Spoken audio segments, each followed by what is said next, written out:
सिलसिला है आओ करें बातें तलाशे हल। मैं हूं आपकी मेजबान शाइस्ता यास्मीन। हम कहते हैं ना कि आपका ताल्लुक कहीं से भी हो, आप पाकिस्तान के किसी भी हिस्से में बसते हो, आप और आपके सवाल अहम है। जवाब देंगी डॉक्टर ताहिरा काज़मी। मैं हूं आपकी मेजबान शाइस्ता यास्मीन। आप हमसे नंबर जो हम आपसे शेयर करते हैं, जिस पर आप हमसे सवाल करते हैं, वो नंबर मैं आपके लिए दोहरा देती हूँ ताकि आप अपने सवाल हमें शेयर कर सकें। हमारा नंबर है 03330194 726। आप हमें ईमेल भी कर सकते हैं, करें बातें @uxresearch.com। प्रोग्राम का बाकायदा आगाज करते हैं और चलते हैं तस्नीम अहमद की। अस्सलाम वालेकुम और सुबह बखैर सारे सुनने वालों को, देखने वालों को। और बहुत शुक्रिया ताहिरा का कि वो एयरपोर्ट जाते जाते भी हमारा प्रोग्राम जो है वो रिकॉर्ड कर रही हैं, क्योंकि कल ये पॉसिबल नहीं होना था। सो ताहिरा, आपसे फिर वही सवाल कि हम इस दीवानगी को लेके कब तक चलेंगे और कहाँ तक चलेंगे। दीवानगी हो या फरजानगी हो, रास्ता तो एक जैसा ही होता है। और दीवाने ही फरजाने होते हैं। लगता है सही है। मैं भी यही सोचती हूँ, शायद हम बहुत अच्छा कोई काम कर रहे हैं। और जितने सवालात आ रहे हैं, मुझे तो लग रहा है कि वाकई में हमने एक नया रास्ता खोला है लोगों के लिए, कि अपने आप को जाहिर किए बिना अपने सवालात पूछें। और बहुत सारे मर्द जो हैं वो अपनी बेगमात के लिए, बच्चियों के लिए भी सवालात भेज रहे हैं। तो मेरा ख्याल है कि एक बिल्कुल एक नई चीज है जो हम सामने लेके आए हैं। तो मैं बगैर वक्त जाया किए हुए वापस शाइस्ता की तरफ जाऊंगा कि वो सवालात पढ़ना शुरू करें और आप एज एन एक्सपर्ट जवाब देना शुरू कीजिए। रैपिड फायर हम जल्दी रैपिड जल्दी फायर, करते हैं। रैपिड फायर अच्छा, सेशन होगा शुरू हमारा। कर। जी, और शुरू डिटेल करें। से बता दीजिए कि अगली दफा हमारा दुरानिया ज्यादा होगा तो बिल्कुल। हम ज्यादा बातें करेंगे। अगली दफा अब से इंशाल्लाह 1 घंटे का होगा। आज सिर्फ बवजह मजबूरी हम आधे घंटे का रख रहे हैं। ठीक है। जी हाँ, क्योंकि हमें बहुत ज्यादा कंप्लेंट्स आती थी कि वो वक्त के बायस जो है वो शामिल नहीं कर सकते। तो जो सवाल मैं अब शामिल करने जा रही हूँ वो ये है कि एक साहब हैं जिन्होंने सवाल पूछा है। वो ये कह रहे हैं कि मेरी वाइफ की ब्लीडिंग रुक नहीं रही, साथ में जमा हुआ खून, जिसे खून के लोथड़े भी कह सकते हैं, गिर रहे हैं। ये कमोबेश 1 महीने से ऐसा चल रहा है। बराए करम कोई मेडिसिन तजवीज करें और इस मसले के हल के लिए कुछ बताएं। देखिए, एक बात तो मैं इन साहब की शिकायत के हवाले से या तकलीफ के हवाले से बताती चलूं कि जब भी आप किसी के हवाले से भी हल पूछना चाहें, मैंने पहले भी कहा था कि उनकी उम्र, बच्चे कितने हैं, और कोई और बीमारी, शुगर, ब्लड प्रेशर वगैरह, या कोई और थायराइड या कुछ ऐसा है कि नहीं, और इससे पहले कोई अबॉर्शन या मिसकैरेज तो नहीं हुआ। ये सारा कुछ आपको बताना पड़ेगा, तभी मैं आपको गाइड कर सकती हूँ। लेकिन अगर किसी को ब्लीडिंग 40 साल की उम्र के बाद हो रही है तो उसका, सारी पाकिस्तान की खवातीन मिलकर सुन लें कि 40 साल के बाद ब्लीडिंग होना एक खतरे की घंटी है। क्योंकि जो कैंसर है बच्चेदानी का, वो उस उम्र में जाहिर होता है और उसका वाहिद निशानी जो है वो एबनॉर्मल ब्लीडिंग है।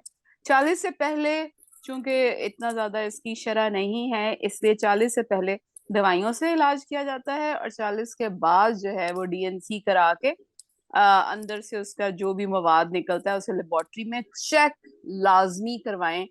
क्योंकि जो पेरीफ्री में या छोटे शहरों में लोग रहते हैं, वहां पे डॉक्टर्स इस चीज को इतना ज्यादा सीरियसली नहीं लेते। तो दवाइयां तो मैं इस तरह से नहीं बता सकूंगी, लेकिन ये है कि आप अल्ट्रासाउंड करवा लें, अपनी बेगम का उम्र वगैरह लिख दें, तो फिर उसके बाद हम कुछ मजीद बता सकते हैं। एक सवाल और है। वो ये कह रहे हैं कि मेरी घर वाले के साथ एक मसला हो गया है। हैज की हालत से 2 दिन ऊपर हो गए हैं और पेट में दर्द भी महसूस हो रहा है। एक बच्ची उसकी गोद में है जो चौथे महीने में दाखिल हो चुकी है। मेहरबानी फरमा कर इसका हल बता। देखिए अब मुझे नहीं पता कि ये प्रेगनेंसी शुरू हो गई है या पीरियड्स डिले हुए हैं। और एक बात इस हवाले से भी सारी दुनिया सुन ले कि आप खातून बेशक दूध पिलाती हो और बेशक माहवारी ना आती हो, लेकिन अगर आप कोई भी कॉन्ट्रासेप्शन यानी माने हमल दवाइयाँ या कोई भी तरीका इस्तेमाल नहीं करेंगे तो हमल जो है वो किसी भी वक्त हो सकता है। कॉन्डम्स जो हैं वो इंतहाई अनसेफ हैं, उनकी सेफ्टी पे आप कतई रिलाई नहीं कर सकते। और इनको चाहिए कि अपनी बेगम का एक अल्ट्रासाउंड कराएं और साथ में प्रेगनेंसी टेस्ट कराएं कि कहीं वो दोबारा प्रेग्नेंट तो नहीं हो गई। लेकिन प्लीज जिन इसी हवाले से कि जिनके बच्चे 3-4 माह की उम्र के हैं उनको ये सोचना चाहिए कि इतनी जल्दी दूसरी प्रेगनेंसी खातून की नहीं शुरू करवानी, क्योंकि अभी तो उसकी पहली प्रेगनेंसी के आफ्टर इफेक्ट्स जो हैं वो खत्म नहीं हुए और बच्ची जो है वो भी दूध पी रही है, तो ये माँ और बच्ची दोनों के साथ ज्यादती है। तो अल्ट्रासाउंड और प्रेगनेंसी टेस्ट। डॉक्टर साहब ये सवाल भी पीरियड से मुतालिक है, इसमें उन्होंने अपनी एज मेंशन की भी है। वो कह रही है मेरी एज 42 इयर्स है और 15 दिन के बाद बहुत ब्लीडिंग होती है। जी, तो वही बात है कि हम डीएनसी तो मैं बहुत रफ फॉर्म में ये लफ्ज कह रही हूँ, लेकिन आजकल बेसिकली बड़े अस्पतालों में या अगर कोई लाहौर, इस्लामाबाद, कराची रहता है तो एक कैमरा नुमा चीज आ गई है जिसे हम हिस्ट्रोस्कोप कहते हैं, और वो डाल के हम अंदर देख लेते हैं कि इसकी वजह क्या है और वहां से मवाद भी ले लेते हैं। लेकिन अगर छोटे शहर में रहते हैं तो जाहिर है वो कैमरे की सहूलत मुयसर नहीं है। फिर यही बात है कि डीएनसी करवाएं और अंदर से जो मवाद निकलता है 40 के बाद ये मस्ट है वो करवाएं लेबोरेटरी में चेक। अच्छा, इसके साथ साथ अब मैं फिर वही बात कहूं कि ये सारी की सारी बातें 40 के बाद खतरे की घंटी और ये मेरी किताब जिंदगी से डरते हो में एक्सप्लेन की जा चुकी हैं। प्लीज उस किताब को पढ़िए ताकि आपको अपने बेसिक मसाइल से आगही हो, और फिर अगर कोई उसमें कमी रह जाए तो फिर आप मुझसे पूछें। ये कतई किताब बेचने की कैंपेन नहीं है कि आप लोग समझें।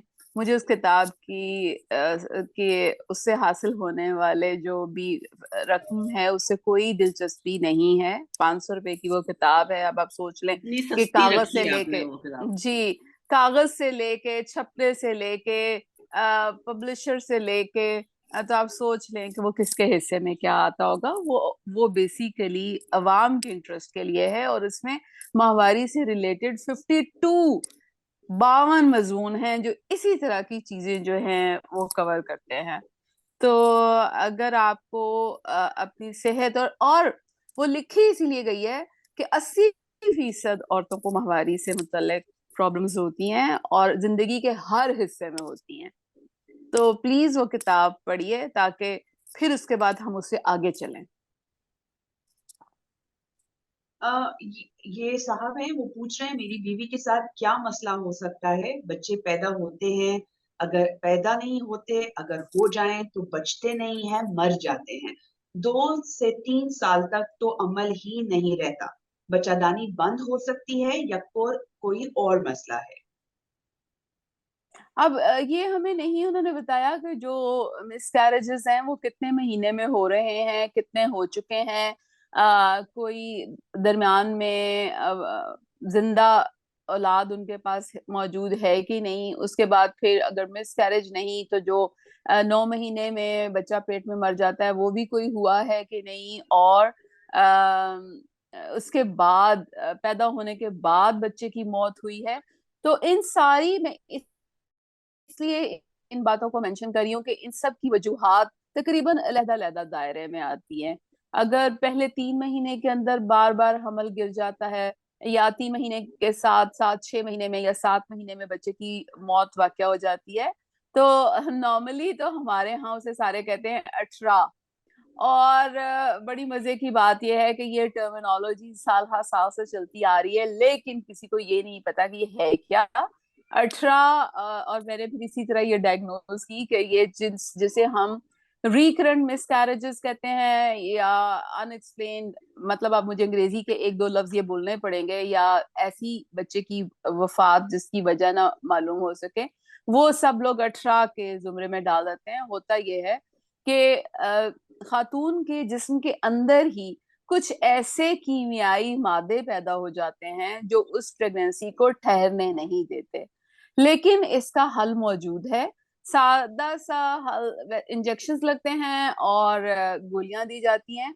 तो आप इसके लिए टेस्ट भी होते हैं। अगर खातून अभी प्रेग्नेंट नहीं है तो उनका दो टेस्ट, जो कि शायद हम स्क्रीन पे लिख सकते हैं, अगर कोई और कर सकता है, थ्रोम्बोफीलिया स्क्रीनिंग और एंटी फॉस्फोलिपिड सिंड्रोम।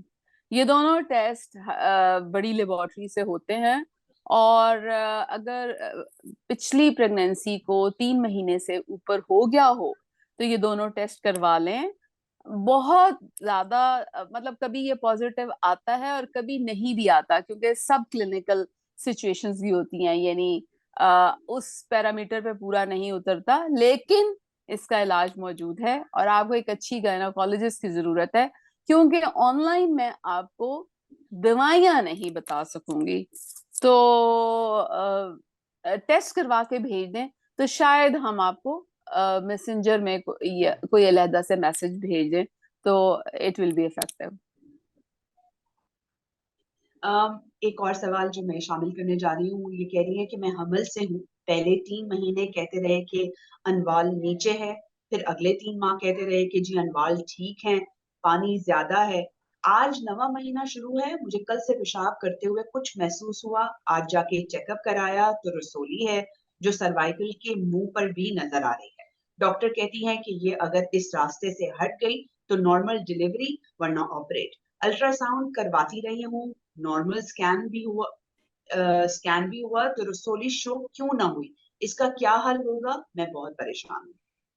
देखिए, एक तो ये है कि अच्छा, आई एम सॉरी शायसा, ये आवल है अच्छा जिसको सॉरी। नहीं कोई बात नहीं, ये टर्मिनोलॉजी जरा थोड़ी इस तरह की हैं।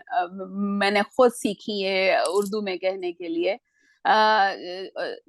पंजाबी में शायद नाड़ू भी कहते हैं, जो साथ में नाफ कॉर्ड होती नाफ है। है असल में, ये नाफ की नाफ, बीमारी नाफ तो सुराख को कहते हैं, लेकिन उसके साथ जो साथ है, कॉर्ड नीचे लटकी जा। हुई होती है उसे नाड़ू शायद कहते हैं। और आवल प्लेसेंटा को कहते हैं, जो कि जिस चीज से बच्चा जो है वो माँ से कनेक्टेड होता है। तो अक्सर लोगों को ये नहीं पता कि जो प्लेसेंटा है वो अर्ली प्रेगनेंसी में नीचे हो सकता है, और उसके बाद वो 9वें महीने में जाके जो उसकी पोजीशन नजर आए वो वहां पे फाइनल होता है। अच्छा, अब हमारे साथ मसला ये है कि हर गली मोहल्ले और कस्बे में एक खातून जो है वो बैठ के गायनी प्रैक्टिस कर रही है। उस गायनी प्रैक्टिस करने वाली वो खातून एलएचवी भी हो सकती है, लेडी हेल्थ विजिटर, वो एमबीबीएस डॉक्टर भी हो सकती है।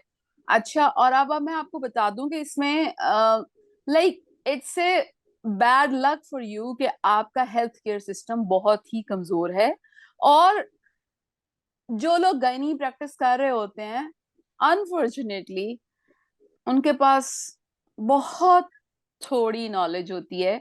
और इसकी वजह ये होती है कि जाहिर है बहुत ज्यादा क्वालिफाइड लोग जो हैं वो छोटे इलाकों में किस तरह से जाएं, वो यहाँ पे वहां पे रहते नहीं हैं, वो बड़े अस्पतालों में काम कर रहे होते हैं। अगर उन इलाकों में बड़े अस्पताल खुलना शुरू हो जाएं और फैसिलिटीज मुयसर हों तो जाहिर है डॉक्टर्स जा सकते हैं। तो वो जो छोटे डॉक्टर काम कर रहे होते हैं वो अपनी नॉलेज के मुताबिक बात करते हैं।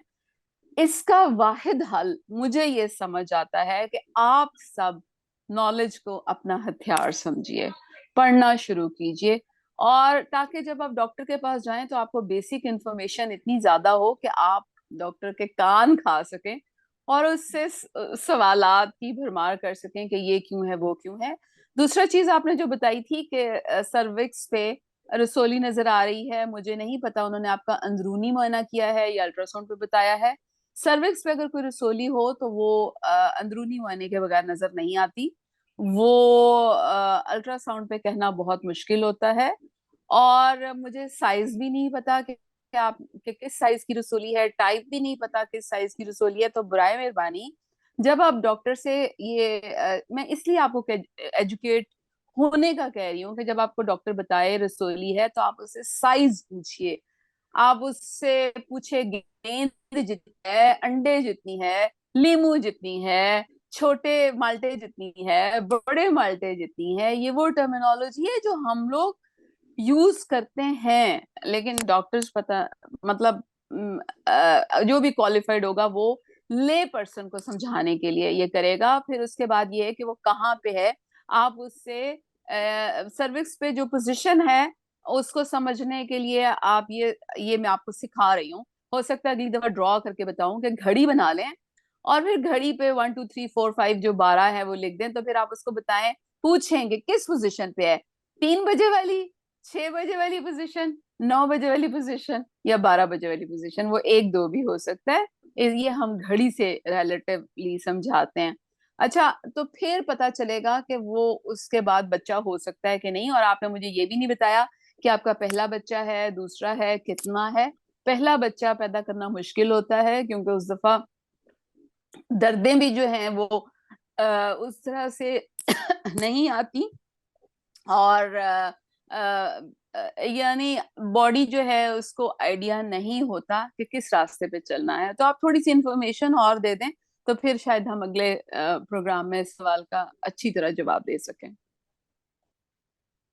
अच्छा डॉक्टर साहिबा, आपकी एक पोस्ट थी नर्सिंग के हवाले से ना, कि जो बच्चियां जो है वो ट्रेनिंग स्कूल्स जाती हैं कुछ इस तरह। सो आप बता सकती हैं कि कौन से जगहों पे जाना चाहिए उनको? ये एक पूरी सवाल दुनिया में, जी। पूरी दुनिया में जी। ये काउंसलिंग के लिहाज से सवाल था क्योंकि मैं फेसबुक पे भी पोस्ट लगाती हूँ। तो हम्म। मैंने कहा था कि सारी बच्चियां जो हैं वो उन्हें बजाय FA BA करने के, जिसकी एप्लीकेबिलिटी इस तरह से नहीं है फाइनेंशियली इंडिपेंडेंट होने के लिए माशी लिहाज से, तो नर्सिंग का पूरी दुनिया में डिमांड इतनी ज्यादा है क्योंकि नर्सेज अवेलेबल उस तरफ से नहीं है जितनी हेल्थ केयर को चाहिए होती हैं। तो आप नर्सिंग कीजिए और उसके बाद बाहर के मुल्कों में निकल जाइए। मुल्क को भी फायदा होगा और आपको भी। तो नर्सेज की पूरी दुनिया में जरूरत है, चाहे वो गल्फ हो, चाहे यूरोप हो, चाहे अमेरिका हो। लेकिन ये है कि आपको काम आना चाहिए। आप जब भी पढ़ रहे हो, सीख रहे हो, तो आप अपने काम में अगर परफेक्ट हैं तो आपको दुनिया हाथों हाथ लेगी। तो आप कहीं भी जा सकते हैं नर्सिंग के बाद। ये एक डॉक्टर से ज्यादा डिमांड में है नर्सेस, ये मैं आपको बता दूं। बिल्कुल।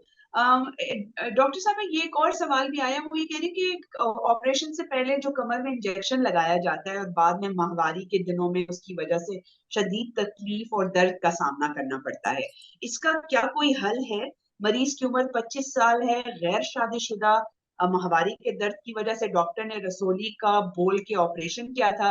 वो दर्द तो ठीक ना हुआ, अलबत्ता साथ में कमर का दर्द भी दे गया। माहवारी 25 दिन बाद आती है और पहले 3 दिन शदीद किस्म का दर्द रहता है, नाक के नीचे और कमर देखें, फिर माहवारी आ गई। अच्छा, में। माहवारी के दर्द पे मैंने बहुत लिखा है, जिसको वो मेरा मजमून मशहूर भी हुआ था, काश फैज साहब को माहवारी आती। उसमें भी मैंने दर्द का ही जिक्र किया था क्योंकि मैं खुद इस दर्द का बहुत ज्यादा शिकार रही हूँ। तो इस सवाल का जो पहला हिस्सा था कि कमर में टीका, इसे स्पाइनल एनेस्थीसिया कहते हैं, जो कि कमर से नीचे वाले हिस्से को सुन करने के लिए लगाया जाता है और ऑपरेशन करने के लिए लगाया जाता है। जनरल एनेस्थीसिया, जिसमें मरीज पूरा बेहोश होता है, वो अच्छा नहीं समझा जाता क्योंकि उसमें मरीज को बहुत ज्यादा यानी दिमाग को सुलाने वाली दवाइयां और गले में ट्यूब डालनी पड़ती है, जबकि कमर में जो टीका लगता है उससे सिर्फ आपका नाभ से नीचे वाला हिस्सा सुन होता है। अच्छा, स्पाइनल एनेस्थीसिया का साइड इफेक्ट बिल्कुल भी ये नहीं है कि आपको कमर में दर्द हो, प्रोवाइडेड कि लगाने वाला अच्छा था। तो मेरा खुद जब सिजेरियन हुआ तो मेरा एक सिजेरियन जो है वो, और अच्छा, दो तरह के होते हैं, स्पाइनल भी होता है, एपिड्यूरल भी होता है। लेकिन खैर एपिड्यूरल जो है वो ज्यादा सोफिस्टिकेटेड है, स्पाइनल जो है वो बहुत आम है। तो मैं खुद इससे गुजर चुकी हूँ, कमर में दर्द का इससे कोई ताल्लुक नहीं है। एक ये गलतफहमी दूर कर लें। दूसरा ये है कि मुझे नहीं पता कि वो कौन सी रसोली थी जिसका डॉक्टर ने माहवारी के दर्द से छुटकारा हासिल करने के लिए ऑपरेशन कर दिया, क्योंकि माहवारी का दर्द जो होता है, जो गैर शादीशुदा लड़कियों में है, उसकी वजूहात और होती हैं, रसोली नहीं होती। अगर आपके पास ऑपरेशन की डिटेल पड़ी हुई है तो वो भेज दीजिए। एक और बात जो इस हवाले से मैं कहना चाहूंगी, जब भी आप कोई भी ऑपरेशन करवाएं, आपका राइट है कि आप ऑपरेशन की डिटेल्स अस्पताल से हासिल करें, और डॉक्टर से आप डिमांड करें कि आपने जो कुछ किया है वो आप लिख के दें, और उस डॉक्यूमेंट को आप हमेशा संभाल के रखें। जब भी आपके पास आइंदा कोई तकलीफ हो या प्रॉब्लम हो, आप उस कागज को, वो आपके लिए एक इम्पोर्टेंट दस्तावेज है। तो दर्द के लिए तो यही है कि पेन किलर खा लें, कोई भी जो आम सी दर्द को जायल करने वाली दवाएं हैं, और अगर बहुत ज्यादा दर्द होती है तो टीका भी लगवा सकते हैं दर्द के लिए। बाकी रहा कमर की, अब जो दर्द है उसके लिए कुछ एक्सरसाइजेस शुरू कर दें, कैल्शियम वगैरह चेक करवा लें, विटामिन डी चेक करवा लें, उसको खाना शुरू करें। वजन ज्यादा है तो वजन कम करें, क्योंकि वजन का बहुत ज्यादा लोड होता है आपकी कमर पे। और अगर ऑपरेशन नोट्स हैं तो वो भेज दें, ताकि मैं आपको देख के बता सकूं कि हुआ क्या है। अच्छा, यहाँ पे मैं एक बात कहूंगी, जो डॉक्टर ताहिरा ने बात की उसी को मैं थोड़ा सा रीएम्फसाइज करना चाहूंगी कि डॉक्टर के, और खुसूसन वो खवातीन जो पढ़ी लिखी नहीं हैं, इवन शहरों में, मैं कराची शहर की बात करती हूँ, मेरी अपनी जो घर में काम करने वाली औरत है उसकी हिस्टेक्टमी हुई, और वो अच्छे खासे एक बड़े अस्पताल में जो लियारी में है वहां पे हुई। उसको कुछ नहीं बताया गया, उसके पास कोई कागज नहीं है, और जब वो घर आई तो उसको फिस्टूला हो चुका था। उफ। जब उसने मुझे बताया कि बाजी मेरे तो पेशाब नहीं रुक रहा है, मैं तो बहुत ज्यादा तकलीफ में हूँ, मैं तो उठ उफ। नहीं सकती हूँ, मैंने कहा, मैं समझ गई कि क्या हुआ है। फिर मैंने उसको कहीं और भेजा। मैंने कहा ये वो अस्पताल है जहाँ पे तुम्हें सही करके भेजेंगे। उसका दोबारा उन्होंने कहा अभी तो आपका फौरन ऑपरेशन हुआ है, हम फौरी ऑपरेशन नहीं करेंगे, 3 महीने तक आप ये दवाएं खाएं, फिर दोबारा आइएगा। दोबारा उसकी सर्जरी हुई, फिस्टूला का इलाज हुआ, और माशाल्लाह वो ठीक है। वो यही कहती है कि आपने मुझे बचा लिया, मगर मसला ये है कि मुझे तो क्योंकि पता था कि ये फिस्टूला है, बहुत सारे लोगों को ये नहीं पता कि अगर पेशाब जारी हो रहा है या मुस्तकिल हो रहा है या जो भी कुछ है, उसकी वजह के वो जो हॉस्पिटल में उसकी हिस्टेक्टमी हुई थी उन्होंने उस चीज से इनकार कर दिया। उन्होंने कहा कि हमारे पास रिकॉर्ड ही नहीं है कि आपको यहाँ पे ऑपरेशन हुआ था। तो वो तो और बेचारी, ये बिल्कुल गलत, ये बिल्कुल ये यानी आप उस अस्पताल पे, अब खैर हमारे यहाँ बिल्कुल हर हमारे यहाँ चीज ही होता नहीं है गलत ना, वो है, कि किसी आप में तो बोला कि बाजी क्या मैं नहीं, क्या आप तो क्या करूँ। मुकदमा कर सकते हैं कि बिल्कुल, भाई ये कैसे है कि एक एक पेशेंट का वहां नाम पता नहीं है, डॉक्टर का और वो नाम नहीं उसका, है जिसने सर्जरी की, और जिसने हिस्टेक्टमी की। ये यानी अगर कोई इसको कोर्ट में लेके जाना चाहे तो ले, बिल्कुल, क्योंकि आप जब भी किसी की बॉडी को हाथ लगाते हैं तो इजाजत के साथ साथ, यानी जिस तरह कुछ डॉक्टर के राइट्स हैं, इस तरह कुछ मरीज के राइट्स हैं। ठीक बिल्कुल है। मैं, तो बिल्कुल, मरीज का राइट ये है कि उसे हर चीज पता चलनी चाहिए, including like what ever happen. अगर कोई पेचीदगी हुई तो वो भी, अगर कोई गलती हुई तो वो भी, यानी वो जिस भी अमल से गुजरी उसको उसका डॉक्यूमेंट कागज की शक्ल में बिल्कुल। लिखा हुआ।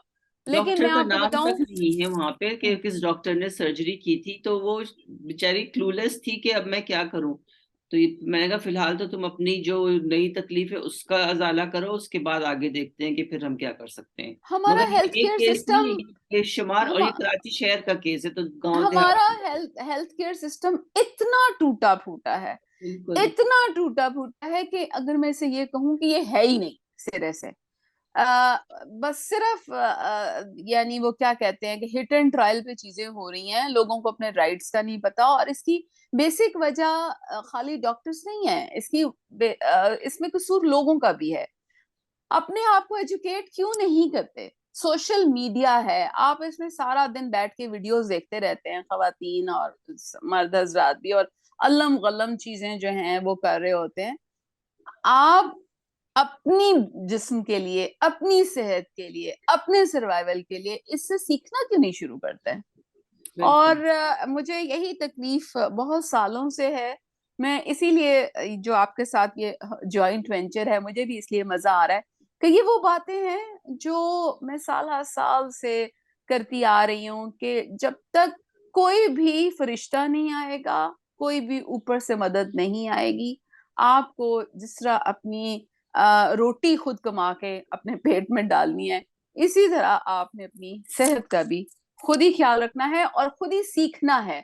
आपने डॉक्टर पे 100% रिलाय नहीं करना, इसलिए कि लाइक आप क्यों समझते हैं कि डॉक्टर फरिश्ता है? इसी माशरे का हिस्सा है जिस माशरे में इतनी ज्यादा गड़बड़ हो चुकी है और हर चीज जो है वो नॉर्मल पाथवे से हट चुकी है। डॉक्टर भी वही आप में से ही है। तो अगर आप के इर्द गिर्द हर जगह करप्शन है तो वो करप्शन डॉक्टर्स में या हेल्थ केयर में क्यों नहीं होगी? तो ये इसलिए ये इस हवाले से मैं कह रही हूँ कि जो कुछ मेरा लिखा हुआ है, चूंकि वो लिखा ही उर्दू में इसीलिए गया है, वो पढ़ लें, हमारी बातें सुन लें, फेसबुक पेज फॉलो कर लें, मेरा फेसबुक पेज, अक्स का फेसबुक पेज, क्योंकि मेरा उधर उर्दू में लिखा हुआ नजर आ जाता है, यहाँ से अक्स से वो सुन सकते हैं। तो नॉलेज इज द पावर। बिल्कुल जी शाइस्ता, ओवर बिल्कुल, to you. Knowledge is a power. और मेरा ख्याल है हमारे पास वक्त की कमी की बायस में, क्योंकि हमारे पास एक बहुत डिटेल्ड सवाल आया हुआ है, वो अगर फिर हम अगली दफा। अब वो हाँ पूरा बिल्कुल, वक्त क्योंकि खत्म हो टाइम रहा की है। कमी। आप प्लीज हमारा प्रोग्राम लाइक करें, सब्सक्राइब करें और ज्यादा से ज्यादा शेयर करें, ताकि पाकिस्तान की किसी भी खातून को कोई भी मसला है वो इससे जो है वो फायदा हासिल कर सके। हाँ, हम सबको इजाजत दें, अगले हफ्ते फिर आपसे मुलाकात होगी 3 बजे। अपना बहुत ज्यादा ख्याल रखिएगा। अल्लाह के बाद।